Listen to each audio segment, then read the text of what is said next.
Hoy, mis hermanos, estamos ubicándonos en el libro de Zacarías, capítulo 7, y vamos a continuar meditando en lo que Dios nos ha permitido en realidad meditar, entender y estudiar hasta el día de hoy a través de este libro. Y hoy, de manera particular, ya en este tema 14 de esta serie, vamos a hablar sobre el pecado de la hipocresía religiosa, que es un tema que va a proclamar y también va a advertir este capítulo 7 de Zacarías. En este contexto, mis hermanos, usted en la lectura inicial de los 7 primeros versículos que hicimos al inicio, usted ya se va a dar cuenta de algo. Y quiero ir a la enseñanza general de lo que nos va a enseñar este capítulo y vamos a ir disgregándola y vamos a ir estudiándola juntos. ¿Cuál es la enseñanza general que nos deja este capítulo 7 de Zacarías? Lamentablemente, mis hermanos, el pueblo de Israel había estado haciendo algunas cosas que parecen correctas. ¿Cómo cuáles, pastor? Bueno, ellos estaban ayunando. Esas son cosas correctas. Tú no le podrías criticar a alguien porque está ayunando y orando, ¿verdad? ¿Eso es una acción buena o no? Por supuesto que es buena ayunar y orar. Ellos estaban haciendo eso. Sin embargo, mis hermanos, Dios les va a dejar saber que lo que ellos están haciendo no tiene sentido. ¿Por qué? Ayunar y orar no estaba bien. Bueno, para Dios no tenía sentido. ¿Por qué? Ya que las motivaciones de estos hombres no eran de querer agradar a Dios, sino de ¿qué? De satisfacerse a ellos mismos. Este capítulo 7 nos va a decir eso, mis hermanos. Es la enseñanza general. Esto, mis hermanos, es el pecado de la idolatría, de la hipocresía religiosa.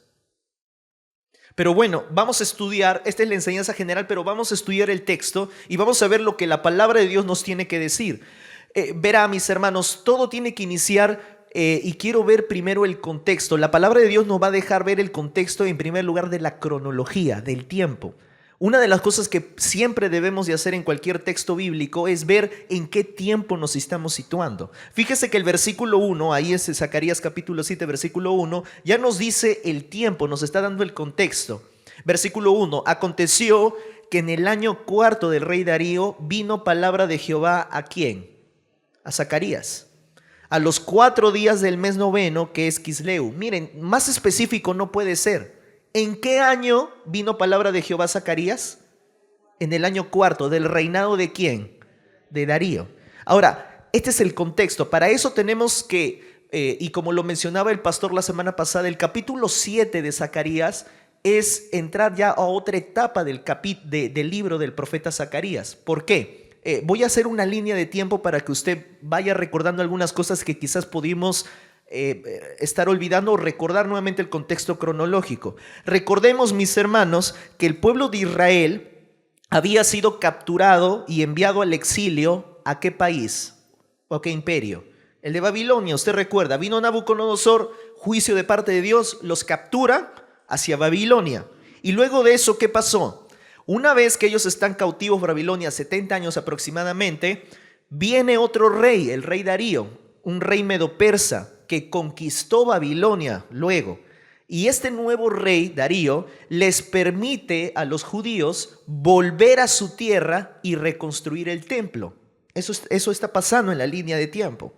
Entonces, los judíos vuelven a Jerusalén, ven todo destruido, obviamente les parte el corazón y vuelven otra vez manos a la obra a reconstruir el templo.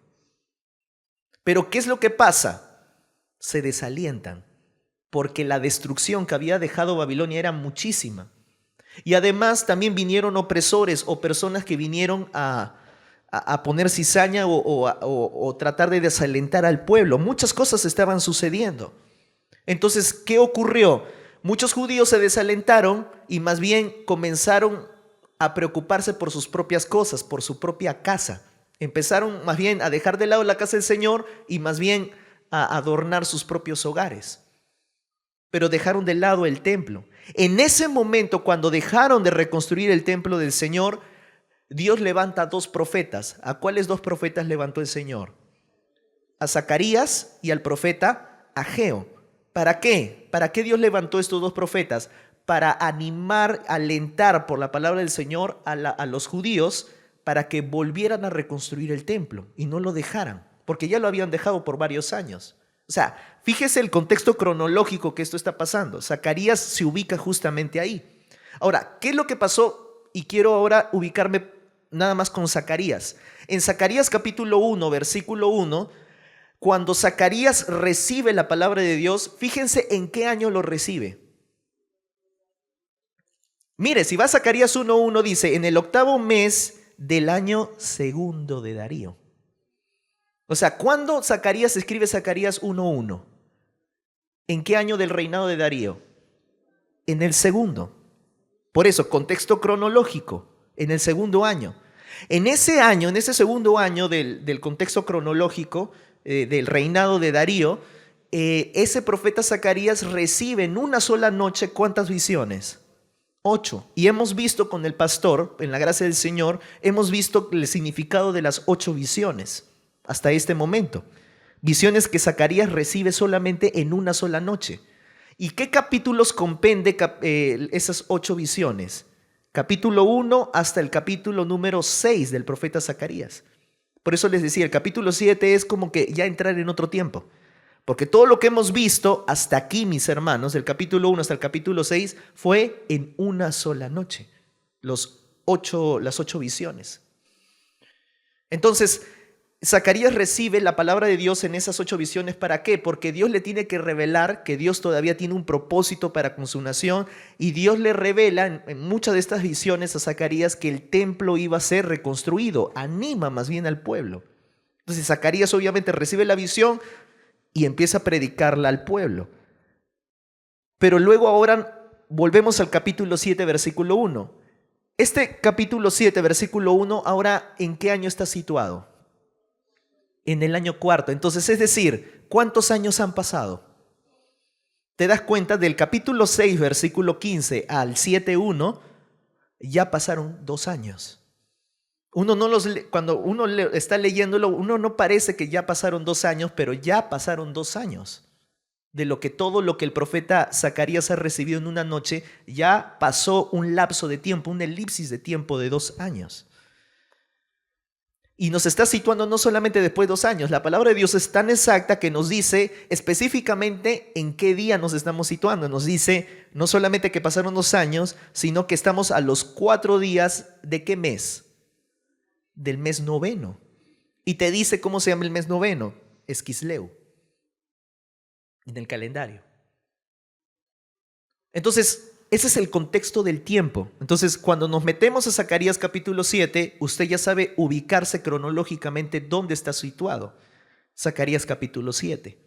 Ahora, aparecen personajes en este capítulo y quiero ver con ustedes ahora el contexto de los personajes, porque todo eso nos va a ayudar luego al estudio que vamos a proceder.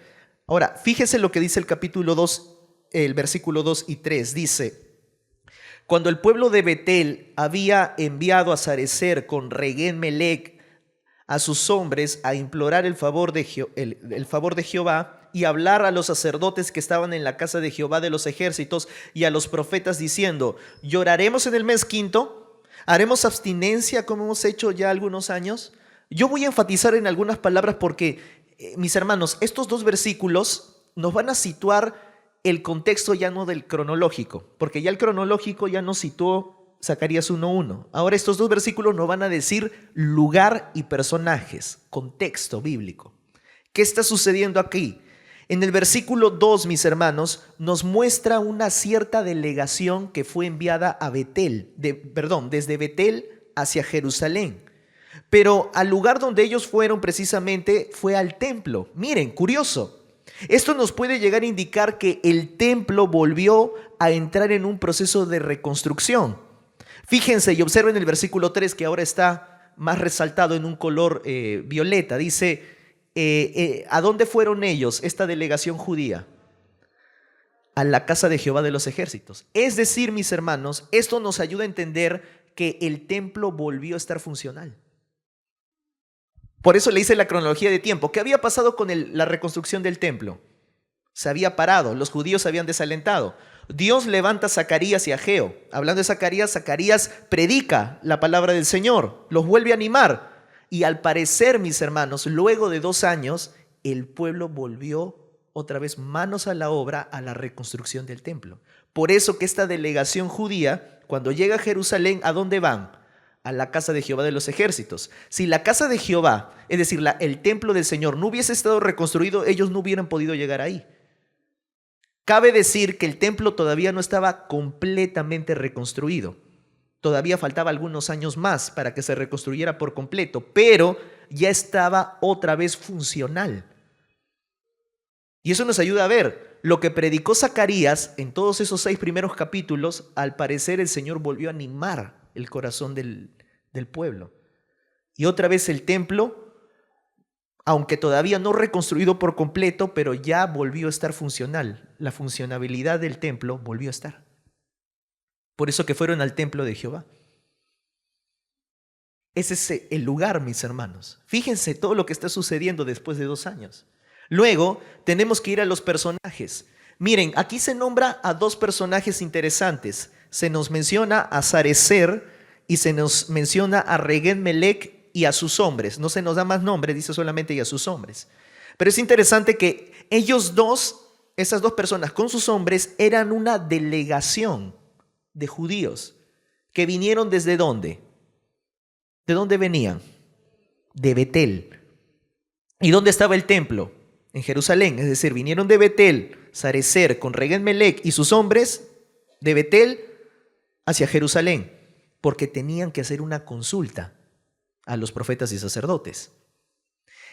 Mis hermanos, esta delegación judía, lo curioso son sus nombres. ¿Saben? Estuve estudiando en el mismo hebreo qué significaba Sarecer. ¿Y saben qué? Curiosamente, Sarecer no es un nombre judío. Sarecer es un nombre asirio. O algunos podrían decir, algunos otros estudiosos, babilónico. ¿Qué había pasado ahí? Es interesante porque ustedes recuerdan que el pueblo había pasado por un exilio de Babilonia. Muchos fueron capturados y enviados a Babilonia. El pueblo recién estaba regresando a la tierra prometida, es decir, otra vez estaba volviendo a sus tierras. Entonces, posiblemente a muchos de estos hombres le cambiaron el nombre, como le sucedió a Daniel, ¿recuerda? A Daniel, ¿cómo le cambiaron el nombre? Exacto, le cambiaron un nombre babilónico. Posiblemente, dicen algunos comentaristas, que a estos hombres, cuando fueron exiliados a Babilonia, también les cambiaron el nombre. Vuelven otra vez a su tierra y vuelven a Betel. Bueno, en Betel empiezan otra vez también sus propios desarrollos, y al parecer ya pasado algunos años o muchos años, envían esta delegación de judíos, los envían a Jerusalén precisamente para hacer una consulta, y se van a la casa del Señor, que ya estaba funcional. Por eso van a la casa del Señor a hacer una consulta a los profetas y sacerdotes. Ahora, la pregunta que tenemos que hacernos precisamente es esa, mis hermanos. Ya que te di el contexto del tiempo y el contexto del lugar y el contexto de los personajes, ahora tenemos que hacernos la pregunta. Y la pregunta es, estos judíos que habían regresado de Babilonia, que se habían establecido en Betel, ¿qué tiene que ver esta delegación enviada a Jerusalén para realizar una consulta con la hipocresía religiosa? O sea, ¿qué tiene que ver esta delegación con la hipocresía? ¿Cuál es la relación, pastor? Bueno, quiero tocar 3 puntos en esta mañana con ustedes en la estructura de este sermón para, en primer lugar, hablar sobre el problema de la hipocresía religiosa. Este es el primer punto que vamos a tocar en esta mañana, el problema de la hipocresía religiosa. ¿Por qué es un problema, mis hermanos, la hipocresía religiosa? O, más que solamente religiosa, la hipocresía en general es un problema. ¿Saben por qué es un problema la hipocresía? Sea religioso, sea de cualquier otra índole. ¿Saben por qué es un problema la hipocresía? Porque la hipocresía, a diferencia de cualquier otro pecado, es muy difícil de discernir. ¿Saben por qué, no? Porque la persona te puede poner buena cara o puede mostrar buenos actos, pero en su interior, ¿cómo está? Está mal. ¿Y uno puede mirar el interior de las personas? ¿Yo puedo mirar tu corazón? Usted puede mirar el corazón de la persona que está a su costado, le puede poner un buen rostro o puede aparentar una cierta espiritualidad, pero precisamente esa persona está alejada de Dios o está a kilómetros de su presencia. ¿Y uno cómo lo puede saber? No puede saberlo, porque quizás esta persona te está mostrando cierta apariencia externa o ciertas cosas externas, pero que en realidad no es cierto. Eso es hipocresía. Por eso que la hipocresía es un problema, mis hermanos, porque la hipocresía no es fácil de discernir, no es fácil de poder entenderla o saber cómo una persona puede estar actuando.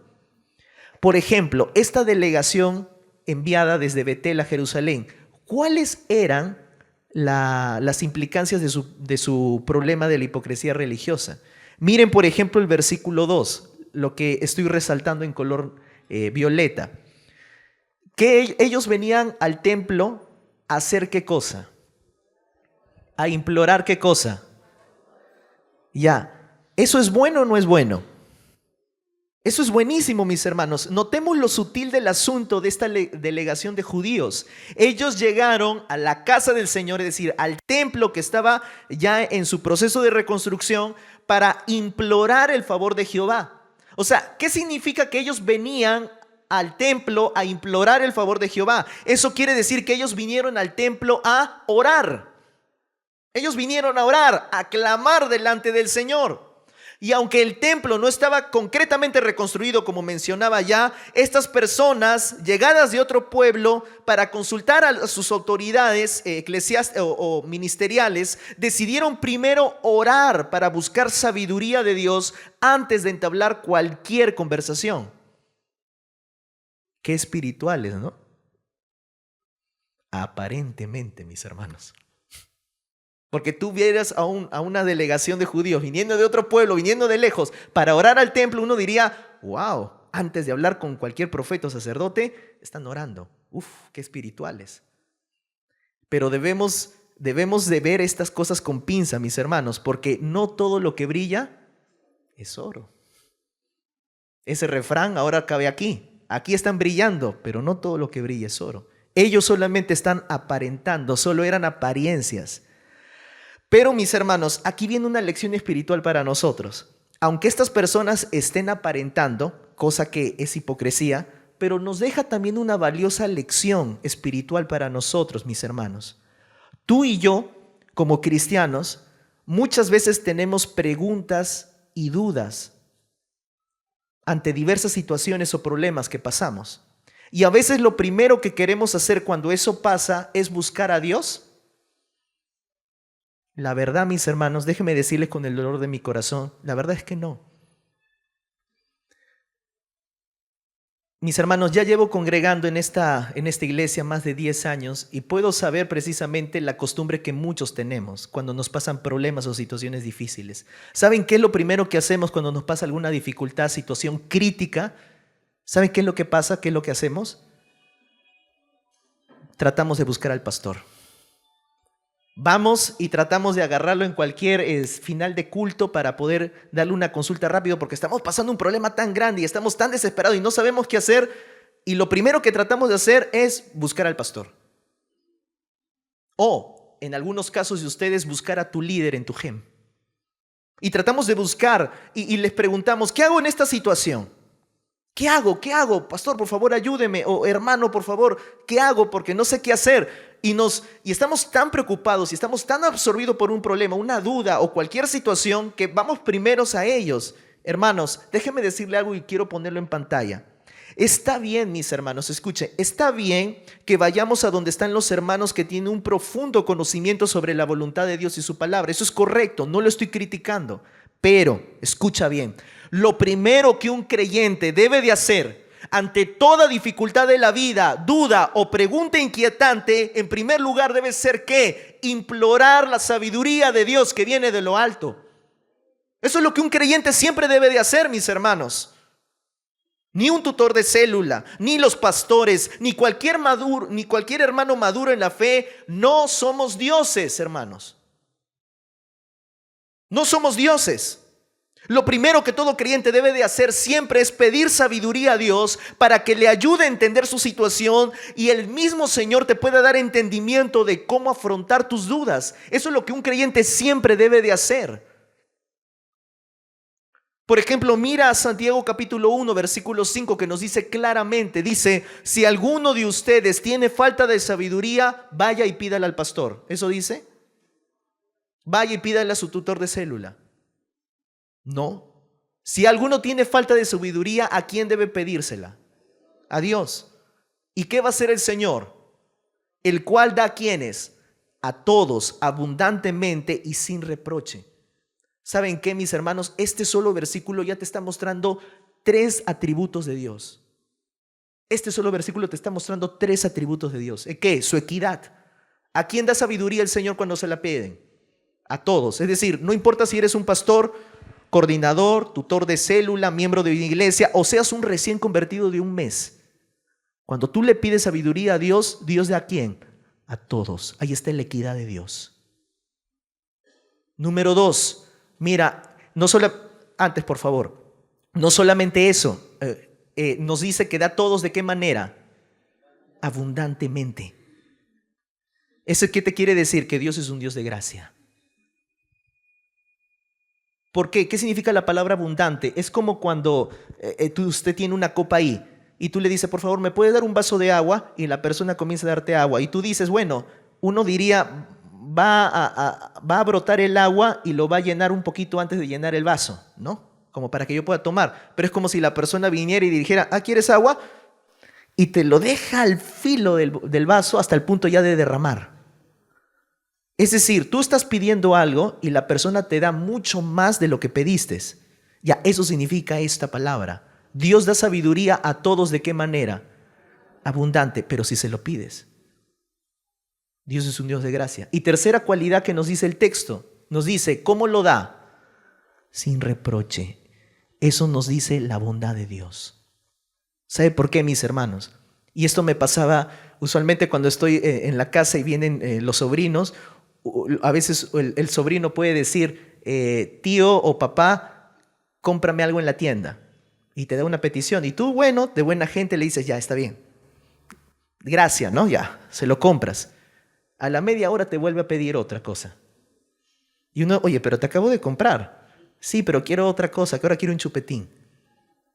Ya, bueno. Ya, tú estás muy bondadoso ese día. Ok. A la media hora te pide un chisito. Y tú dices, no, pues ya mucho, ¿no? Ya te di demasiado. Ya le estás reprochando. Ya, déjame decirles algo. Dios, tú le puedes pedir sabiduría cuantas veces sea necesario al día. Y nunca te lo va a reprochar. No importa cuántas veces al Señor le pidas en un solo día sabiduría por una situación. Dios jamás te va a reprochar por ninguna de las ocasiones que tú le pidas. Ese solo versículo ya te está dando 3 cualidades de Dios, hermanos. Por eso que el creyente, debido a esto, el creyente, ¿qué debe de hacer ante cualquier situación que tenga dudas, preguntas? ¿Qué debe de hacer primero? Ir al Señor. No está mal pedir consejería, no está mal ir a las autoridades que tengan un profundo conocimiento del Señor. Está bien, está excelente, pero la primera responsabilidad que usted tiene como creyente es ir a la autoridad máxima que es Dios, a pedirle sabiduría a Él. Su dependencia de Él está primero. Está mal cuando un creyente mira a un pastor o mira a un hermano maduro en la fe como si fuera un Dios, que cree que tiene la solución entre su Biblia, de sus problemas. Eso está mal, mis hermanos. Aunque nuevamente vuelvo a decir, esta delegación está aparentando nada más, pero aún ese aparente ejemplo nada más hipócrita, pero ya nos está dejando un ejemplo a nosotros. Segunda cosa que ellos hacen, miren ahora lo que está en naranja. Dice el texto, ¿para qué fueron al templo además de orar? ¿Qué querían hacer? Hablar. ¿Con quiénes? Con los sacerdotes y con quién más. Y con los profetas.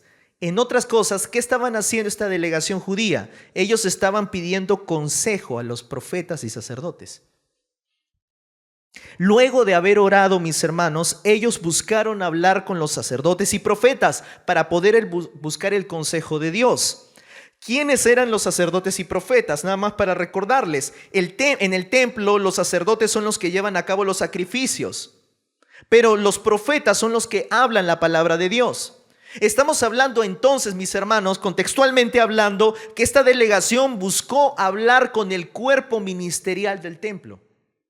Ellos buscaron al cuerpo ministerial y eso es correcto. ¿Estaban actuando antibíblicamente, buscando el consejo también de los profetas y sacerdotes? No, no están actuando antibíblicamente, están actuando bíblicamente. Porque miren lo que dice Deuteronomio capítulo 17, versículo 8 al 9. Miren lo que dice. Cuando alguna cosa te fuere difícil, entonces levantarás y recurrirás al lugar donde Jehová tu Dios escogiere, y vendrás a los sacerdotes levitas y al juez que hubiere en aquellos días, ¿y qué harás? Y preguntarás. ¿Y qué harán ellos? Ellos te enseñarán. O sea, ¿está mal que ellos fueran a los sacerdotes y profetas a consultar? No. Más bien, estaban actuando bíblicamente, porque eso dice la palabra del Señor. Ahora, si alguno rebusca más Deuteronomio 17, obviamente el contexto de Deuteronomio 17 es que Dios está hablando de consultar al sacerdote cuando hubiese preguntas que tengan que ver con juicios de asesinato o juicios de alguna cosa legal. Pero el principio es claro aquí, tomando el principio. El principio es que el pueblo, cuando le fuera alguna cosa difícil de poder manejar, tendrían que ir al sacerdote, a la autoridad ministerial, para consultar al Señor. Por eso les digo, esta delegación está haciendo aparentemente todo correcto, porque van primero a orar y luego van a ir a consultar al sacerdote y profeta. O sea, están actuando bíblicamente. Pero, nuevamente, no todo lo que brilla, ellos solamente están con las apariencias nada más. Pero nuevamente, con estas apariencias nos dejan otra enseñanza espiritual para nosotros. ¿Cuál es esa enseñanza? Tú y yo como cristianos, hermanos, escucha, ¿buscamos consejería cuando esto la merita? Te hago otra pregunta más a ti, mi hermano, mi hermana. ¿Estamos abiertos a recibir el consejo de nuestros pastores o autoridades espirituales cuando es necesario hacerlo? Por un lado te acabo de decir, ¿por qué vamos primero a ellos? Claro, hay que orar. Pero ahora viene el otro sentido. ¿Pero buscas el consejo cuando es necesario hacerlo? ¿Con los pastores? ¿Con los líderes espirituales que Dios ha puesto en la iglesia?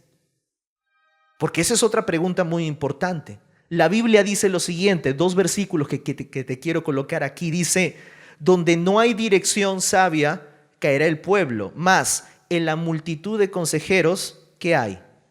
Hay seguridad. O sea, la Biblia no está diciendo que nunca te permita ser aconsejado. Más bien la Biblia te dice, sí, busca consejería cuando es necesario.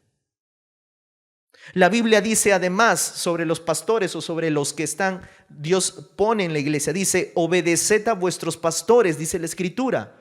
Obedézcanlo y sujétense a ellos. ¿Por qué? Porque ellos, ¿qué hacen?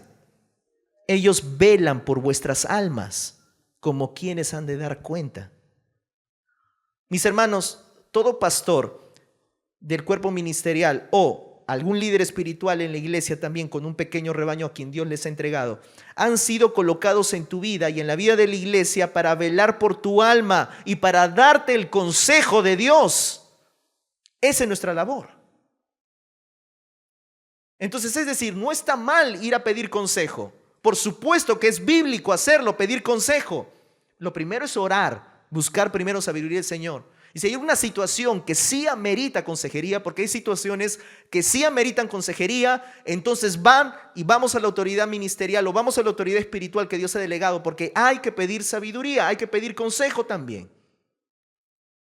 Mis hermanos, si esto hiciéramos como iglesia, y les abro mi corazón, si hiciéramos esto de primero orar, y luego, si la situación lo amerita, vamos a buscar consejería, le aseguro que la cantidad de citas pastorales que tiene incluso nuestro amado pastor bajarían muchísimo. Porque venimos a buscar, mis hermanos, consejería a veces de cualquier cosa. A veces hay hermanos que hasta pueden llegar a decir, pastor, consejería, mañana uso la camisa blanca o la camisa verde. ¿Qué tipo de consulta es esa, mis hermanos? A veces hay consejerías, hermanos, y hay cosas que en verdad no amerita una consejería. pero hay situaciones que sí. Ahora, mi pregunta es, lamentablemente, mis hermanos, hay algunos creyentes que no quieren buscar el consejo de aquellos que Dios delegó para sus propias almas, para el cuidado de sus propias almas. No buscan la consejería. ¿Y saben por qué? Yo he estado pensando profundamente en esto y el Señor me traía a colación algunas cosas del por qué un creyente, miembro de una iglesia, nunca, sí, pero casi es como el cometa Halley, ¿no? Una vez cada ciertos años se aparece para al menos pedir consejería, buscar al pastor. ¿Saben por qué? Porque sencillamente no se quieren dejar pastorear. El tema de que muchas veces cuando una situación amerita una consejería pastoral o buscar consejo de algún líder espiritual en la iglesia, maduro en la fe, ¿sabes por qué no lo haces? ¿Por qué te lo guardas? ¿Por qué te lo callas? ¿Y por qué quieres manejar tu vida solamente propia? Porque no quieres abrirte a nadie y no quieres pedir consejo de nadie, porque no te quieres dejar pastorear. Evita dejar pastoreado. Y saben, eso nos lleva a un segundo punto. Es por orgullo y soberbia. No se permiten buscar el consejo con las autoridades de Dios porque piensan que no necesitan de nadie. Y se ponen espirituales encima. Dicen, no, yo no necesito ni ningún pastor, ni ninguna líder, nada en la iglesia. Solo yo y Dios es suficiente. Además, usted, pastor, me ha dicho que en Santiago, pues, si alguno tiene falta de sabiduría, pídale a Dios. Entonces, solo Dios y yo. Buscar consejería, buscar al pastor, buscar a mi tutor de célula para pedir consejo, para que ore por mí, para que me ayude. No, ¿para qué? Yo solo y Dios. Estás mal. Solamente estás actuando con orgullo y soberbia. Algunos, mis hermanos, no permiten ser incluso aconsejados o buscar consejería. ¿Saben por qué? Porque están esperando que el pastor o el tutor de célula los llame primero. No, hasta que no me llame, no voy. Quiero dirigirme un momento a aquellos que son tutores de célula o a aquellos que son o están sirviendo en algún ministerio. Querido siervo de Dios, tú que estás como miembro de esta iglesia, sirviendo en algún ministerio, ¿por qué estás esperando que tu pastor te mande llamar para preguntarte cómo estás? Hay algunos que esperan. Claro, el pastor no me llama, no le doy. Me puedo estar desangrando por dentro, pero no me llama, pues. ¿Por qué estás esperando eso? ¿Acaso no es mejor cada cierto tiempo tú que te presentes y te permitas saber a tu pastor o incluso si estás en una célula, a tu tutor de célula, para saber cómo te encuentras y dejarte pastorear? Eso también es bíblico, pero no te lo estás permitiendo. Algunos otros, mis hermanos, buscan consejería solamente cuando la situación está tan crítica y ya no le queda otra opción que buscar consejería. ¿Cuántas veces nos han llegado ese asunto, verdad? Hasta cuando la situación ya se te escapó de las manos, tu esposa ya te puso el divorcio o tu esposo ya te puso el divorcio, tus hijos ya se fueron de casa, ya toda la situación está tan crítica, tan puesta cuesta arriba, solo ahí buscas consejería. Pero ¿por qué no antes? Nuevamente, ¿saben por qué? Por orgullo. Porque tú piensas que puedes manejar tu vida y no necesitas de nadie. Espiritual nos colocamos, yo y el Señor nomás. Sí, claro. Pero la Biblia dice también esto. ¿Se dan cuenta? Esta delegación judía viene a implorar el favor de Dios y viene a ¿qué más? A buscar consejería. Uno diría, gloria a Dios, están haciendo todas las cosas, amén, qué lindos creyentes que son. No todo lo que brilla es oro. Tercera cosa que ellos hacían, miren el versículo 3. Miren lo que les consultan ahora a los profetas y sacerdotes. ¿Qué le dicen? ¿Lloraremos? ¿Haremos abstinencia? ¿Qué le estaban diciendo? Ellos querían saber si llorarían en el mes quinto. Querían saber si se abstendrían de alimento en este mes. ¿Qué está pasando? Al parecer, mis hermanos, este luto o lamento que se estaban colocando es básicamente ayuno. Están ayunando y llorando, porque cuando uno te abstienes de alimento, cuando ayunas, ¿cuándo es que uno se lamenta o está en ese proceso de luto? Bueno, cuando ayunas y oras, estás así buscando intensamente al Señor. Bueno, esta delegación básicamente le está diciendo a los profetas y sacerdotes: señores sacerdotes y profetas, lloraremos en el mes quinto, haremos abstinencia de alimentos y agua como hemos hecho ya por algunos años. Es decir, queridos sacerdotes y profetas, la consulta que venimos a decirles a ustedes es: ¿seguiremos ayunando durante el mes quinto todavía? Y esto es sorprendente, hermanos, porque esta delegación te muestra que ellos practicaban ¿qué cosa? Ellos practicaban el ayuno y ya lo venían practicando desde hace muchos años. Y eso es importante porque en realidad ellos ¿en qué mes hacían el ayuno según este texto? En el quinto mes. O sea, ellos están en el noveno porque la palabra de Dios vino en el noveno. Ellos ya están preguntando por el siguiente año y en el mes quinto, ya en unos meses cuando vamos a hacer ayuno. Ahora, déjeme decirte que este no es el único mes en donde esta delegación o este pueblo judío practicaba el ayuno. Acompáñame a Zacarías 8:14. Miren lo que nos va a revelar la palabra de Dios. Dice: así ha dicho Jehová de los ejércitos. ¿El ayuno de qué mes? Del cuarto mes. ¿El ayuno de qué mes? Del quinto. ¿El ayuno de qué mes? Del séptimo. ¿Y el ayuno de qué mes? Del décimo. Se convertirán para la casa de Judá en gozo y alegría y en festivas solemnidades. Amad pues la verdad y la paz. Solamente me sitúo. Este pueblo, ¿cuántas veces al año estaban haciendo ayunos? 4 veces. O sea, ellos estaban preguntando por el ayuno del quinto, pero en realidad el contexto te dice que ellos practicaban el ayuno más que solamente del quinto mes. Ellos practicaban 4 ayunos al año. Ahora, ¿por qué es que hacían estos 4 ayunos? Bueno, lo hacían por conmemoración de un trágico asunto, mis hermanos. Quiero ponerte un cuadro para decirte por qué ellos practicaban el ayuno. Miren, por ejemplo, en el mes cuarto, ellos en realidad ayunaban porque en esa fecha del mes cuarto era el lamento por la captura de Jerusalén. Ellos recordaban cuando Jerusalén fue capturada por los babilónicos. Eso está en Jeremías 52, usted puede buscar la cita. Ahora, el ayuno del quinto mes, ¿qué estaban recordando? ¿Por qué oraban? Porque en el quinto mes fue el incendio de Jerusalén y la destrucción del templo de Salomón.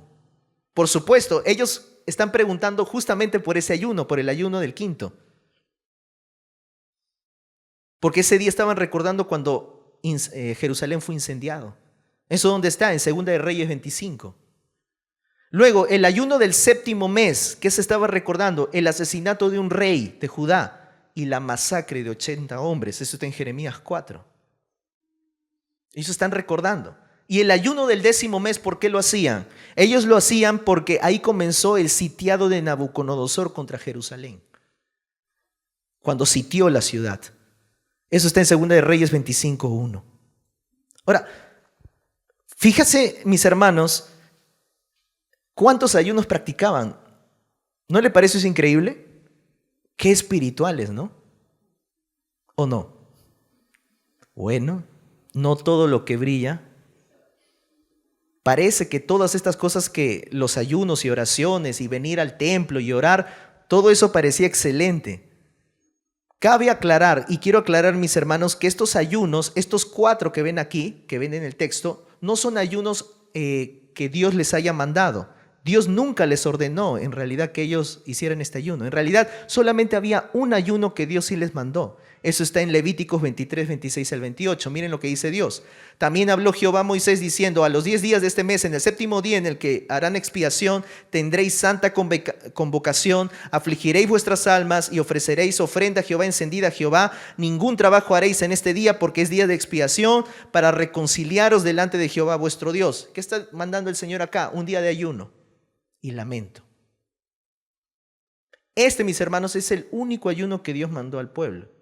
Pero aparte de ese, ellos estaban imponiendo 4 ayunos más. O sea, ellos en realidad estaban ayunando 5 veces, si es que por ahí no hubiera otro ayuno. 4 por iniciativa y 1 por mandamiento. Pero no te dejes impresionar, mis hermanos. Y esta pregunta, en realidad, la que es en ellos, también nos deja otra valiosa lección espiritual para nosotros, porque ya sabemos que están aparentando. Pero la pregunta que ellos hacen dice: ¿haremos y oraremos en el mes quinto? ¿Haremos abstinencia como hemos hecho ya algunos años? Esa pregunta, hermanos, que ellos hacen, a pesar de que solamente era de apariencia, pero nos deja otra lección espiritual para nosotros. Y esta pregunta que ellos se hacen es, ¿vamos a seguir ayunando en el mes quinto como lo venimos haciendo de hace años? Es como si nos planteáramos el día de hoy, lo que estamos haciendo dentro de la iglesia, lo que nosotros mismos hemos establecido, ¿está bien que continuemos haciéndolo? Es una pregunta un poco rara que he planteado aquí, porque lo que ellos están diciendo es, nos hemos impuesto el ayuno y le están preguntando a los profetas, ¿está bien que continuemos haciéndolo? Hermanos, hay cosas que como iglesia también nosotros nos hemos impuesto, que no está mal, no es pecado, pero la pregunta es, ¿tenemos que seguir haciéndolo? Te pongo un ejemplo para que me entiendas, una ilustración. Por ejemplo, nosotros, creo que la mayoría de nosotros por años, nosotros hemos establecido el cantar antes del sermón, ¿o no? Usualmente tomamos alabanzas antes de cantar, antes de escuchar la predicación. Pregunta, ¿y dónde dice eso en la Biblia que tenemos que cantar antes de la predicación? Ahora, ¿está mal hacer eso? No, por supuesto, eso está muy bien. Pero, ¿qué pasaría, mis hermanos? Imagínense un día en el que primero sea la predicación y al final vengan las alabanzas. ¿Cómo se sentiría? No, pastor, no haga eso. ¿O qué pasaría si un día, mis hermanos, no hay alabanza? Solo viene el predicador y todo el tiempo de culto solamente es la predicación de la palabra. ¿Cómo se sentiría? Amén. No, mis alabanzas, pastor, porque me lleva a la presencia del Señor. No está mal, pero a lo que voy, no estoy cuestionando la liturgia del púlpito, no estoy cuestionando eso está muy bien. A lo que voy es que esto nos lleva a preguntas más profundas, hermano.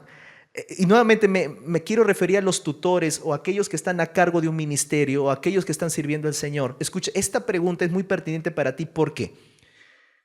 Te tienes que hacer la pregunta, Señor, la forma en que estoy llevando el ministerio, ¿debo de seguir haciéndola?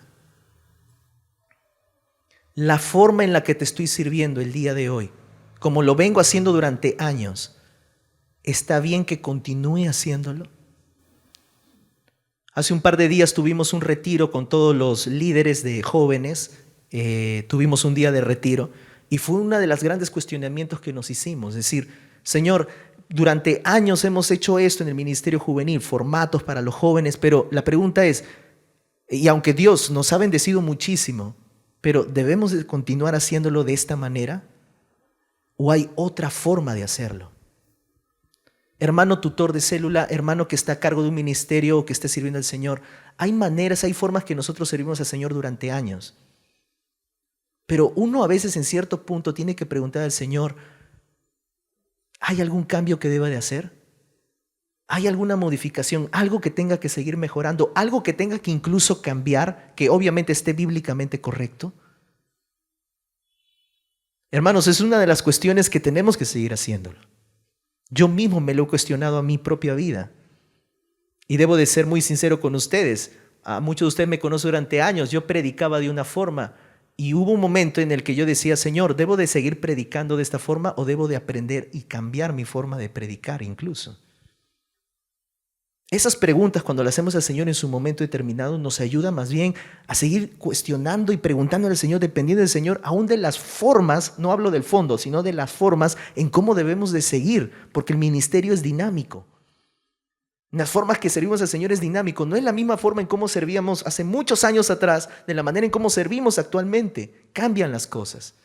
Pero para entender esos cambios debemos siempre estar preguntándole al Señor, Señor, ¿tenemos que seguir haciéndolo de esa misma manera?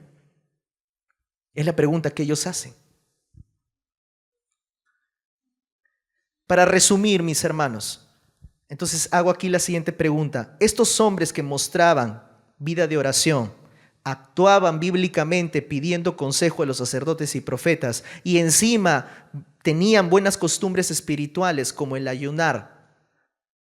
¿Qué de malo con todo eso? Imploraban, ayunaban, pedían consejo, creyentes súper espirituales. Ya, y aquí viene el segundo punto y aquí está la médula de este mensaje. Aquí viene el corazón de la hipocresía. Porque el problema es que todo esto es apariencia. Te deslumbra los ojos, parece fácil, pero en realidad aquí el corazón. ¿Y quién es el único que te puede revelar el corazón de algo? El Señor. Miren lo que pasa cuando vienen a Zacarías a preguntarle esto. Y miren lo que pasa en el versículo de 4 al 6. Dice, vino palabra de Jehová de los ejércitos diciendo, vinieron a consultar y viene la respuesta del Señor. Habla a todo el pueblo del país y a los sacerdotes, diciendo, aquí viene el punto. Este asunto, mis hermanos, es, mira a quién se dirige la respuesta en el versículo 5. A pesar de que la consulta fue hecha a delegación judía de manera personal, Dios le da la respuesta ¿a quién? A todo el país. Fíjense, la respuesta ya no es solamente a los sacerdotes y a los que fueron a consultar, sino es a todo el país, según el versículo 5. Pero miren ahora el versículo 5 y 6. Nos está diciendo, Dios les está confirmando, porque miren, quiero subrayar ahora, siguiente por favor, quiero subrayar ahora la respuesta que le da el Señor. Les está diciendo esta delegación, ¿ustedes han ayunado para mí? Y Dios tiene que hacer la radiografía, mis hermanos, de esta delegación. Y le está diciendo, ustedes nunca lo hicieron para mí. Ustedes vienen al templo a implorar, vienen a buscar el consejo, ustedes ayunan, pero nunca ninguna de esas cosas fue para mí. Entonces, si no fue para Él, ¿para quién fue? Para ellos mismos. Es Dios quien revela el corazón de la hipocresía. Dios les está confirmando que todo lo aquellos que ellos estaban aparentando hacer era solamente hipocresía y egoísmo. Y Dios, mis hermanos, Dios siempre ha rechazado la hipocresía. Nunca ha estado de acuerdo con la hipocresía. Miren lo que dijo Jesús, por ejemplo, en Mateo 6, 16 al 18, cuando estuvo confrontando a los religiosos de su tiempo. Dice, cuando ayunéis, no seáis austeros como los hipócritas. Jesucristo está diciendo que rechaza la hipocresía, porque ellos demudan sus rostros para mostrar a los hombres que ayunan. De cierto os digo que ya tienen su recompensa, pero tú cuando ayunes, unge tu cabeza, lava tu rostro, para no mostrar a los hombres que ayunas, sino a tu Padre que está en lo secreto, y tu Padre que ve en lo secreto te recompensará en público. Si tuviéramos que ponerlo en contexto, mis hermanos, lo que está pasando aquí en el versículo 5 al 6, es como si tuviéramos que decir que estos hombres es como si vinieran todos los domingos a congregar a la iglesia. Todos los domingos estaban cantando al Señor, escuchaban el sermón todos los domingos, estaban diezmando y ofrendando, se inscribían a sus clases de escuela bíblica, asistían a sus reuniones de célula, venían a los cultos de clamor y además servían en algún ministerio de la iglesia. Y sin embargo, el Señor les está diciendo, ¿saben? Todo lo que ustedes están haciendo para mí, en realidad no lo están haciendo para mí, no tiene ningún sentido, porque todo lo que ustedes están haciendo, lo están haciendo hipócritamente, porque lo están haciendo para ustedes, no para mí. Y aquí te pongo algunas preguntas para cuestionarnos, queridos hermanos. Cuando venimos a la iglesia, cuando venimos aquí a la casa del Señor, en el día del Señor, y empezamos a cantar, ¿estamos cantando para Dios o estamos cantando solamente porque tenemos que cantar? Si usted, mis hermanos, en los tiempos de alabanza nunca le cantó al Señor, en su corazón al Señor, ¿sabe para quién estaba cantando? Para usted. Cuando usted tomó la Santa Cena en esta noche, en esta mañana, y usted sabía que no debía participar de la Santa Cena porque no estaba bien con el Señor, pero aún así participó, ¿para quién estaba participando en la Santa Cena? Para usted, no para el Señor.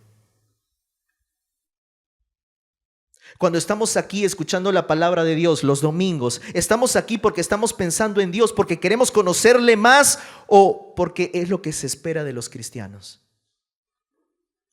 Yo he conocido a muchos cristianos que vienen los domingos a las iglesias. ¿Saben por qué? Porque si faltan a la iglesia el día domingo, tienen conciencia de culpa. No asistí al culto, no asistí al culto. ¿Y saben que eso qué te muestra? Te muestra que no lo estás haciendo para el Señor. Te muestra que lo estás haciendo para que tu conciencia no te culpe más adelante, que no has venido a la iglesia. En realidad no vienes a la iglesia por el Señor, para conocerle más, para adorarle más, para entenderle más. Lo haces para ti mismo. Cuando estás sirviendo a Dios en algún ministerio, ¿realmente estás sirviendo al Señor para su gloria? ¿O lo estás haciendo porque es lo que se espera de ti, ya un creyente de años? Ya tengo años, pastor, en la iglesia, ya debo liderar, ya debo de enseñar la palabra. pero lo estás haciendo porque es lo que se espera de ti, o realmente es por querer agradar al Señor. ¿Y saben qué, mis hermanos? Si en este momento tendrías que decir, Señor, analiza mi corazón, tendrías que decir, quizás posiblemente el Señor te muestre a través de su Espíritu en esta mañana que muchas de las cosas que aparentemente estás haciendo para el Señor, estás diezmando, estás orando, viniendo al culto de oración, viniendo a las clases, todo lo demás, te vas a dar cuenta que al final muchas de las cosas que hacemos no lo estamos haciendo para el Señor. Lo estamos haciendo por nosotros. Pero miren lo que sigue la respuesta, versículo 7. Miren lo que dice el Señor. Le sigue dando respuesta a Zacarías y le dice, ¿no son estas palabras que proclamó Jehová por medio de los profetas primeros? Es decir, mis hermanos, esta crítica que hace el Señor, esta dura respuesta que le dice el Señor a esta delegación judía, le está diciendo, esta no es la primera vez que yo les estoy diciendo esto, no es la primera vez que les estoy exhortando de esta manera. Yo ya les había dicho esto muchos años antes. ¿A través de quiénes? De los profetas primeros. Yo ya había enviado a mis profetas mucho antes para decirles que ustedes estaban actuando hipócritamente, pero no me escucharon. Profetas como quienes envió el Señor, por ejemplo, al profeta Jeremías 14:12. Miren, muchos años antes, incluso antes del exilio, Dios ya había levantado a Jeremías para advertirle al pueblo. Miren lo que dice: cuando ustedes ayunen, dijo el Señor, ¿qué iba a pasar? Yo no voy a oír su clamor. Y cuando ustedes ofrezcan holocausto y ofrenda, yo no lo voy a aceptar, sino que los voy a consumir espada con hambre y pestilencia. Así les dijo el Señor al pueblo de Israel. ¿Y saben por qué el Señor no aceptaba ninguna de sus ofrendas, ninguno de sus ayunos, ninguna de sus oraciones? Porque ellos estaban actuando hipócritamente delante del Señor. Decían que Dios era su rey, pero en realidad estaban adorando ídolos. Decían que eran creyentes, pero actuaban como si no lo fueran. Y Dios se cansó de esa situación y dijo, basta de hipocresía. Y ya les había advertido a través de Jeremías. ¿El pueblo oyó? No. Otro profeta que se levantó también con un mensaje de advertencia, Isaías capítulo 1, dice, no me traigan más vana ofrenda. El incienso, miren lo que dice el Señor, me es abominación. Luna nueva y día de leproso, el convocar asambleas ya no lo puedo sufrir, dice el Señor. Son iniquidad vuestras fiestas solemnes, vuestras lunas nuevas, vuestras fiestas solemnes, las tiene aborrecida mi alma. Mira hasta qué punto llegó el Señor. Me son gravosas, cansado estoy de soportarlas. Cuando extiendan sus manos para orar, yo no los voy a escuchar. Yo esconderé mi rostro o yo esconderé de vosotros mis ojos. Y asimismo, cuando multipliquéis la oración, así tengan 3-4 días de culto de oración, yo no los voy a oír. ¿Por qué el Señor está tan indignado? Por la hipocresía. Porque no lo estaban haciendo para el Señor. Ninguna de estas actividades lo hacían para el Señor. Mis hermanos, Jeremías e Isaías ya habían advertido esto, pero el pueblo no escuchó. ¿Y saben qué pasó? Dios envió a Babilonia a ejercer su juicio y castigo sobre Israel. Y precisamente le está volviendo a recordar a Zacarías. Le está diciendo, dile al pueblo y dile a todo el país esto. Ustedes no están haciéndolo por mí. Y ustedes están haciendo exactamente lo que yo ya les había advertido cuando envié a estos primeros profetas antes del exilio. Y lo están volviendo a cometer. Querida iglesia, esto es un mensaje que debemos de tomar con mucho cuidado en esta mañana para nuestra propia vida espiritual como creyentes y como iglesia. El corazón, mis hermanos, de la hipocresía es que podemos asumir comportamientos religiosos y no tener una vida santa. Miren, por ejemplo, lo que dice, Dios les dice cómo era la vida de este pueblo antes de ser capturado por Babilonia. Jeremías capítulo 7, versículo 8 al 12 dice, o 11, dice, vino palabra de Jehová a Zacarías diciendo, así habló Jehová de los ejércitos diciendo, juzgad conforme a la verdad, haced misericordia, piedad, cada cual con su hermano, no oprimáis a la viuda, al huérfano, al extranjero, ni al pobre, ni ninguno piense mal en su corazón contra su hermano. ¿Sabe qué te está diciendo acá el Señor? Aquí te está diciendo 4 cosas y te las pongo en pantalla. Mira estas 4 cosas que está diciéndoles el Señor al pueblo de Israel. En primer lugar, en el versículo 9 les piden que juzguen cada uno conforme a la verdad.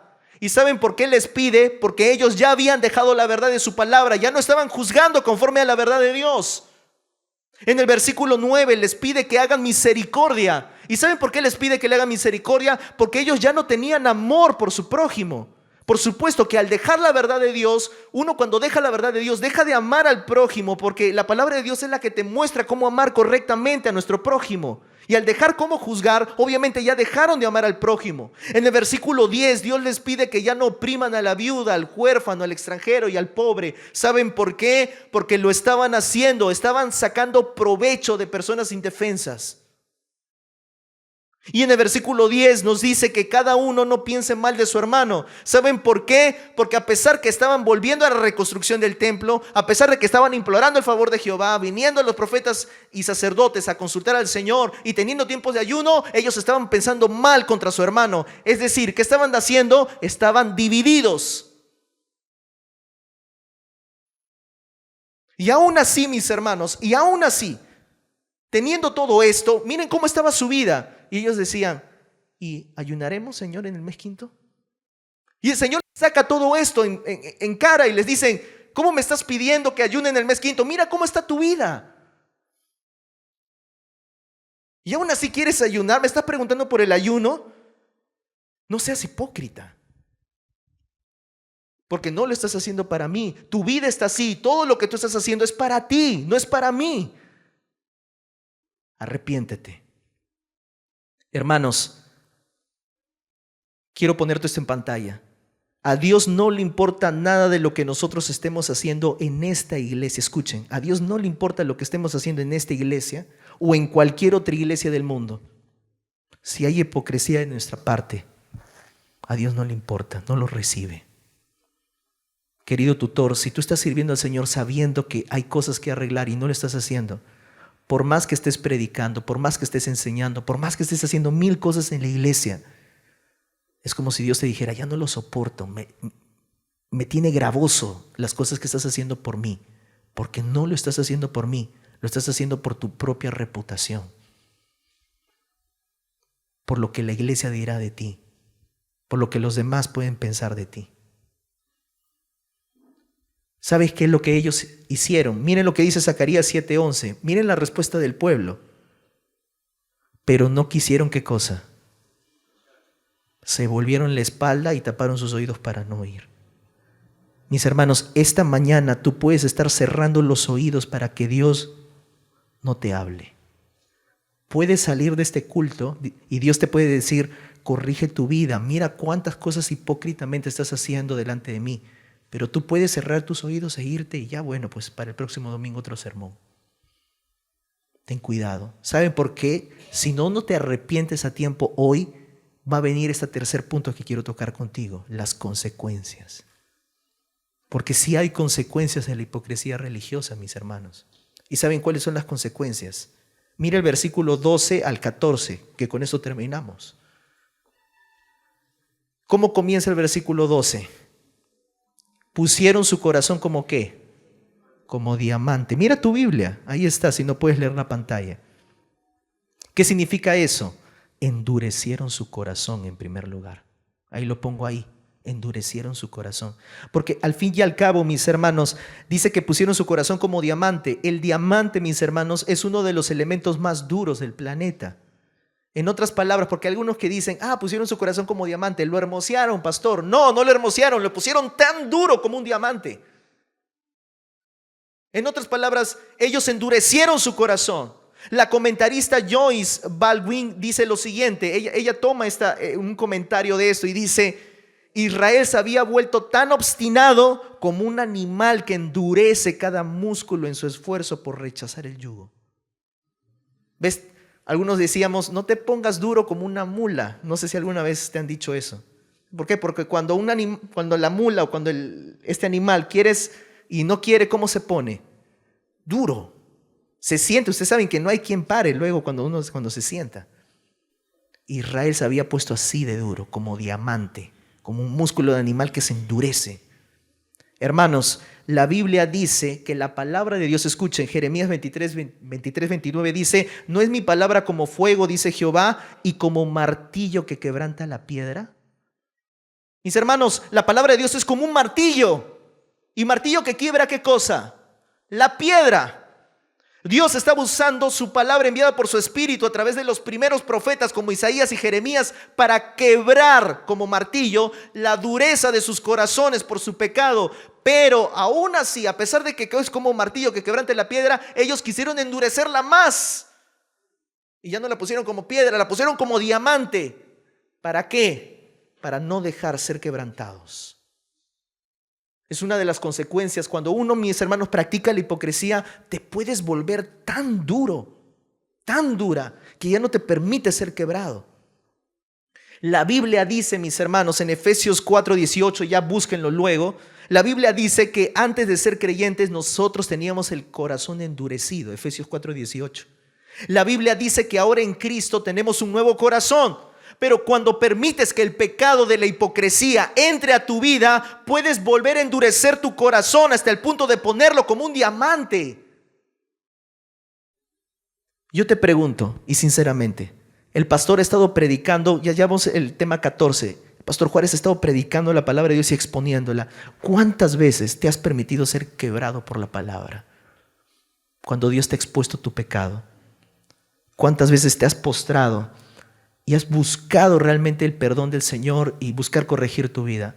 ¿O cuántas veces te has sido indolente de un mensaje? ¿Sabes por qué? Porque puedes endurecer tu corazón como diamante.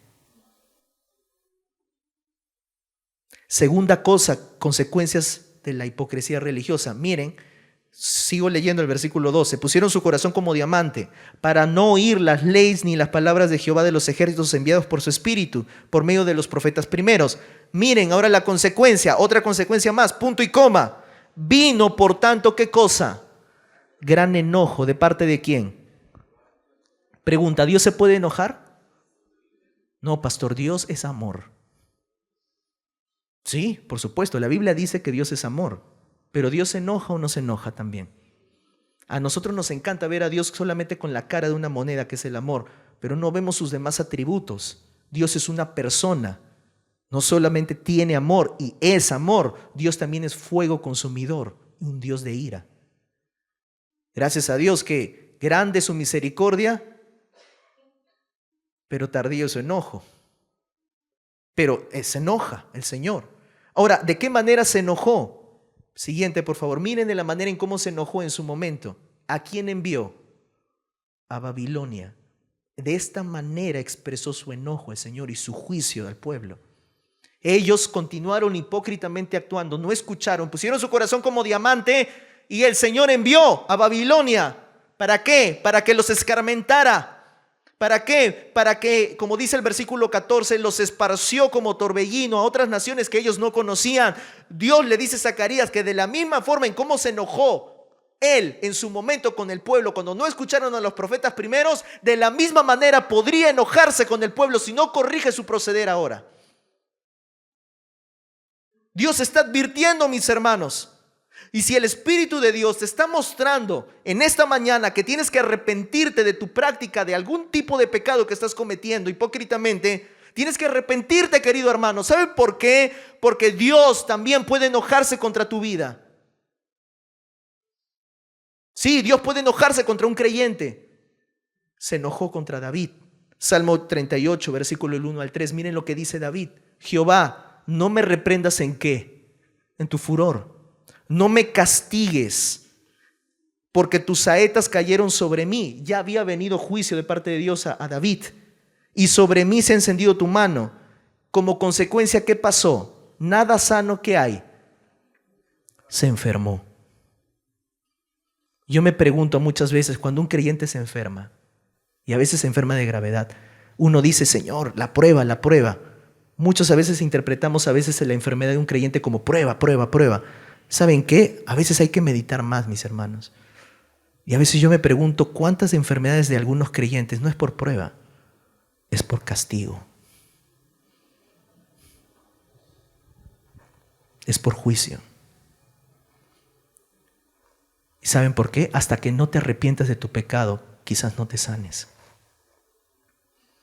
Porque Dios también puede disciplinarte a través de un malestar físico. Nada sano hay en mi carne. ¿A causa de qué cosa? De tu ira. No hay paz en mis huesos. Aquellos hermanos que sufren de los huesos. Bueno, David no tenía paz en sus huesos. ¿Por qué? ¿A causa de qué?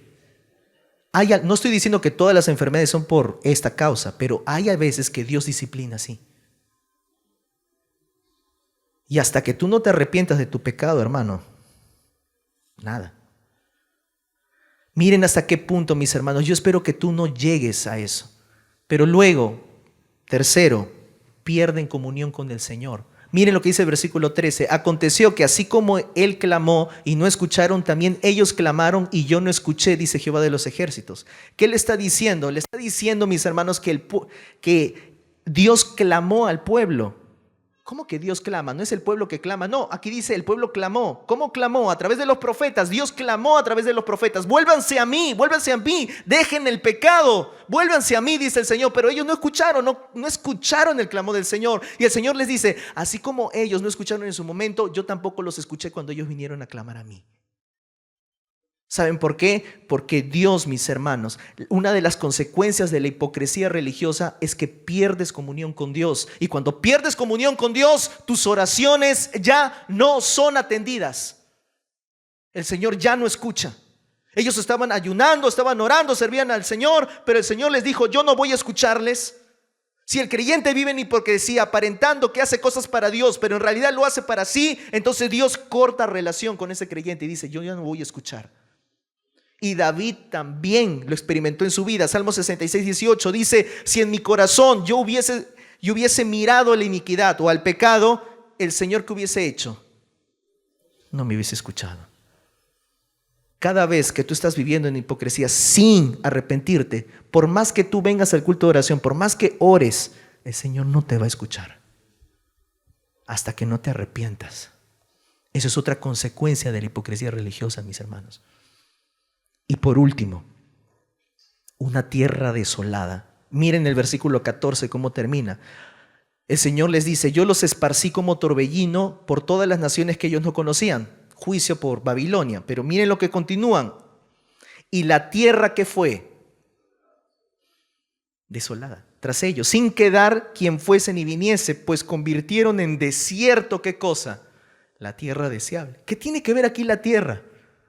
¿Qué tiene que ver aquí el sitio? ¿Por qué es que el pecado afectó incluso la tierra? Porque así pasa, mis hermanos. El pecado afecta todo.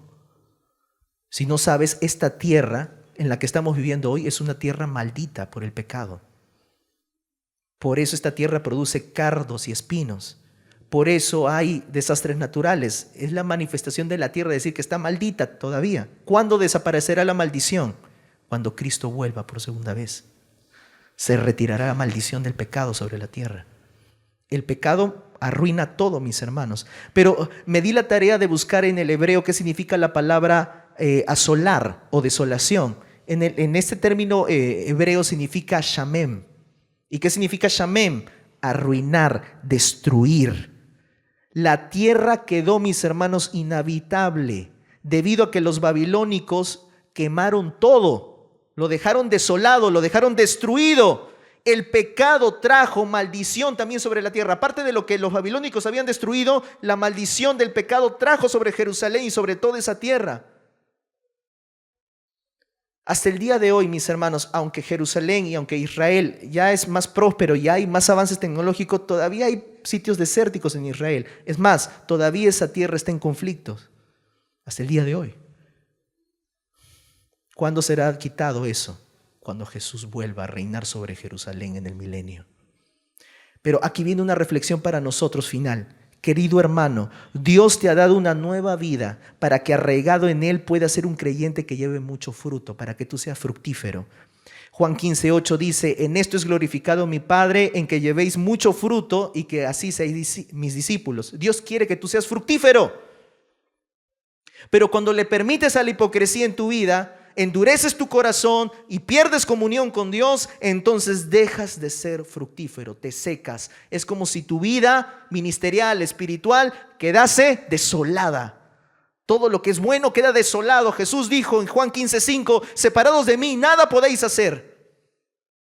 Vuelvo a dirigirme a los servidores de esta iglesia, querido hermano que está sirviendo. ¿Hace cuánto tiempo no ves fruto en tu ministerio? Fruto espiritual, vidas convertidas, gente ministrada. ¿Y saben por qué? Porque posiblemente tu vida espiritual se ha secado. Ya no ves fruto, ya no ves más de tu carácter, piedad del Señor, fruto del Espíritu Santo en amor, piedad, justicia, amor. Y en tu ministerio seco. ¿Por qué? Porque quizás estás sufriendo una de las consecuencias de la hipocresía religiosa. Por eso tu ministerio no fructifica. Separado del Señor, tú no puedes hacer nada. Dios nos llama hoy a arrepentirnos, hermanos. ¿Escucharás la voz del Señor? ¿O las consecuencias pueden venir sobre tu vida? Como lo que les está advirtiendo aquí el Señor a través de Zacarías. Vamos a orar.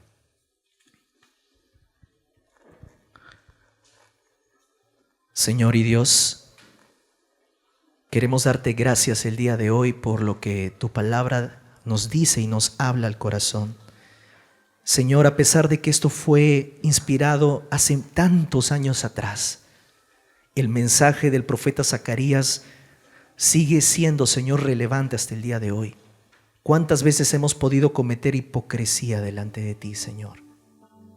Señor, si hay alguno de mis hermanos presentes, que tu Espíritu esté redarguyéndolos, mostrándoles que algo no han estado haciéndolo para ti en la iglesia. Yo te ruego, Señor, que los lleves al arrepentimiento. Porque las consecuencias pueden ser graves, Señor.